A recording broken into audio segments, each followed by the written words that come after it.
Ever since I was a little kid, I wanted to design the future. How I kind of saw it was, wow, this is like sci-fi, this is like the Terminator.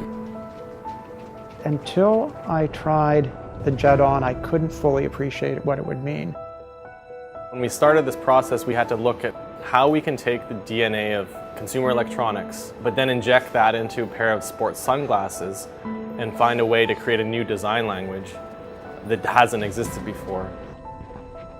There's plenty of established design patterns that you can leverage from web and mobile, but you kind of had to rethink the wheel a little bit when designing for new technology like heads-up displays. You've got to start to really use an understanding of human experience to understand the design of the product. You got to know when it's useful to be there and when it's useful to get out of the way. And it's also really interesting because once you're in the experience, you learn more about the person. So now, what do you do with that data? That's always been the ethos of the company. Serve the athlete, make the athletic experience more enjoyable, enable athletes to achieve their full potential, encourage them, support them, guide them.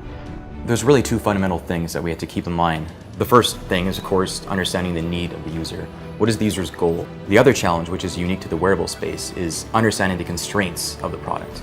We have, for example, limited screen real estate. You don't have an unlimited supply of battery like you would with a personal computer. Athletes often want to see a lot of different metrics at the same time, so we have to be really careful what we're surfacing and when. It's there when you need it, and it's invisible when you don't. As remarkable as that sounds, it really is true. Runners care about their pace, their distance, their time, their heart rate. None of these are new ideas or new metrics to show, but what we're doing differently is how we show that to the user. The most important thing we wanted to do is make sure that it looked good and it felt good. That involved making sure that Recon Jet wasn't interfering with people's faces, it wasn't causing some sort of uneven weight distribution. We're not just thinking about the user in their activity, we're thinking about the three states of the user: pre-activity, in the activity, and post-activity. Jet is actually just one piece of a finely tuned machine that kind of connects all these pieces to create one holistic experience for the user.